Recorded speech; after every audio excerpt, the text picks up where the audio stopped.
اس سے پہلے ہم 2 حکایتیں پڑھ چکے ہیں، تو آج ہم پڑھتے ہیں فارسی آپشنل کی حکایت نمبر 3۔ بی اے جو ہے سال دوم پنجاب یونیورسٹی کا سلیبس ہے۔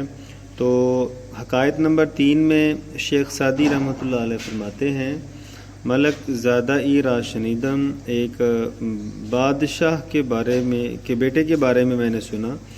شنیدم کا مطلب ہوتا ہے میں نے سنا کہ کوتاہ بود، کہ وہ چھوٹے قد کا تھا، وہ حقیر اور بدصورت بھی تھا، و دیگر برادران بلند و خوب روی، اور اس کے جو دوسرے بھائی تھے وہ کافی لمبے قد کے تھے اور خوبصورت تھے۔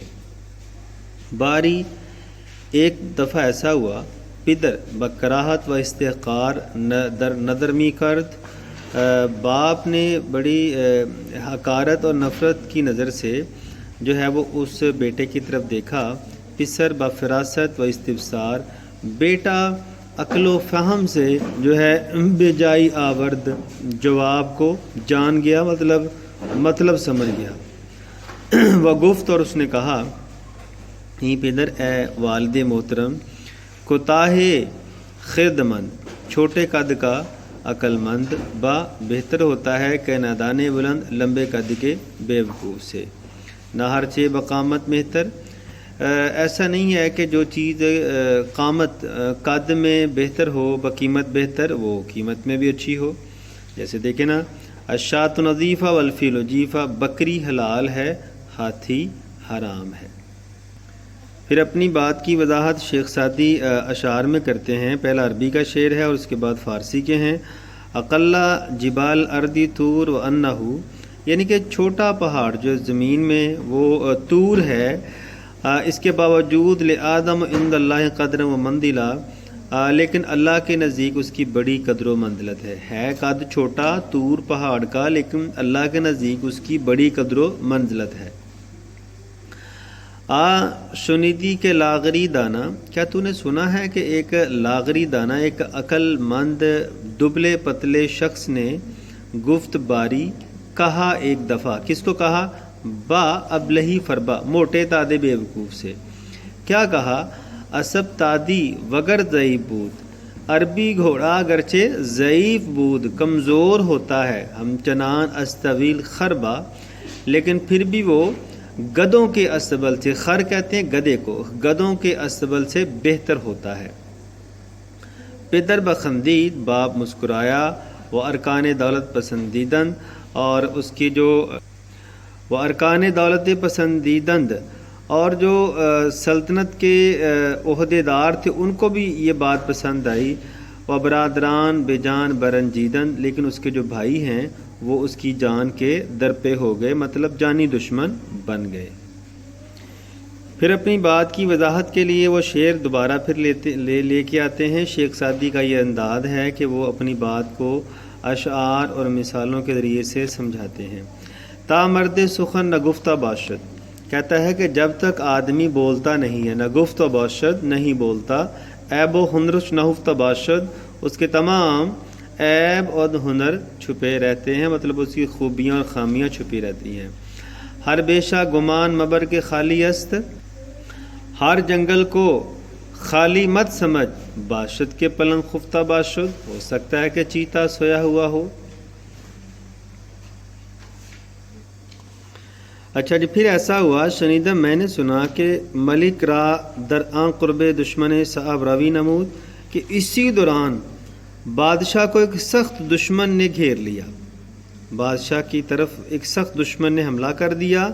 چون لشکر از ہر دو طرف روی درہم آوردن، جب وہ لشکر دونوں طرف سے اس بادشاہ کے اوپر حملہ آور ہوا، اس کے سلطنت پر، اول کسی کے بمیدان در آمد، سب سے پہلے جو میدان میں آیا، ہی پسر بود، وہ یہی لڑکا تھا، وہ جو شروع میں ہم نے پڑھا تھا، چھوٹے قد کا اور بدصورت۔ وہ گفت، اور اس لڑکے نے کہا، کیا کہا؟ کہتا ہے، آن من باشم، میں وہ نہیں ہوں کہ رودے جنگ بینی پشتے من، کہ آپ میدان جنگ کے دن، جنگ کے روز میری پشت دیکھیں گے۔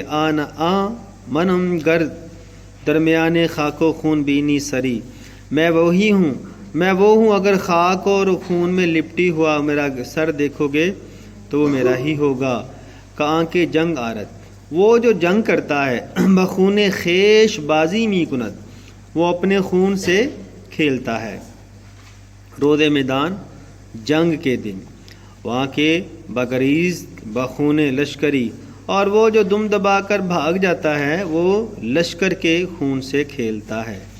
این بگفت، اور اس نے یہ کہا، وبر سپاہ دشمن زد تنی، تو دشمن کی اوپر حملہ آور ہوا، تنی چند مردان کاری بنداخ، اور دشمن کے چند لوگوں کو، فوجیوں کو اس نے مار ڈالا۔ چون پیشے پدر آمد، جیسے ہی وہ باپ کے سامنے آیا، زمین خدمت ببسید و گفت، اس نے اس کی جو ہے اس کا مطلب ہوتا ہے اداب بجا لانا، اداب بجا لایا اور کہا، ہی کے شخص منت حقیر نہ بود، اے مجھے حقیر سمجھنے والے، تا درشتی ہنر نہ پنداری، اس لیے مجھے آپ حقیر سمجھ رہے تھے تاکہ آپ موٹے تازے بندے کو جو ہے وہ ہنر مند جان سکیں۔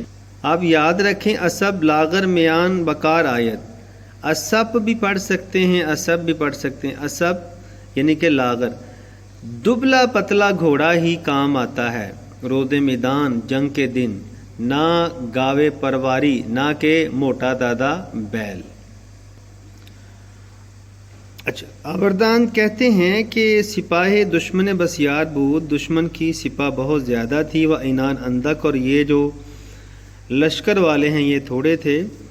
جماعتی آہنگ گریز، یعنی کہ اس بادشاہ کے جو لشکر والے انہوں نے بھاگنے کا ارادہ، گریز کردن بھاگنے کا ارادہ کیا۔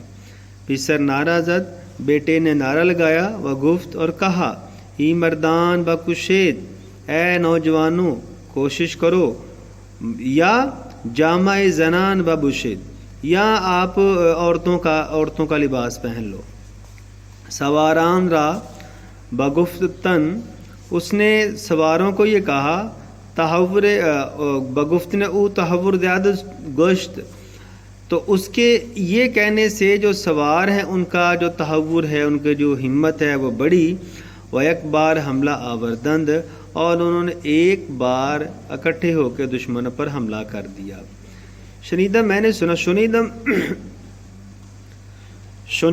نے سنا کہ ہم در آن روز بر دشمن ظفر یافتن، کہ اس دن یہ لوگ دشمن پر فتح یاب ہو گئے۔ ملک سرو چشمش ببوسید، بادشاہ نے اس کے آنکھوں اور پیشانی کو بوسہ دیا، و در کنار گرفت، اور اس کو گلے لگا لیا، بغل گیر کیا۔ وہ ہر روز نظر بیش کرد، اور دن بہ دن وہ اس کی آنکھ کا تارہ بنتا گیا، تا ولی عہد خیش کرد، یا تاکہ اس بادشاہ نے اسے اپنا جانشین بنا لیا۔ برادران حسد بردند، اس کے بھائی جو تھے وہ اس پر حسد کرنا شروع ہو گئے۔ و زہر در تعامش کردند، اور انہوں نے اس کے کھانے میں زہر ملا دیا۔ خواہرد غرفہ بدید، اس کی جو بہن تھی وہ کمرے سے دیکھ رہی تھی۔ دریچہ برہم زد، اس نے کھڑکی کا جو پٹ ہے وہ کھٹکھٹایا۔ پسر دریافت، یعنی کہ اس لڑکے کو پھر پتہ چل گیا کہ کھانے میں زہر ملایا ہوا ہے۔ وہ دست از طعام کشید، اور اس نے کھانے سے ہاتھ پیچھے کھینچ لیا۔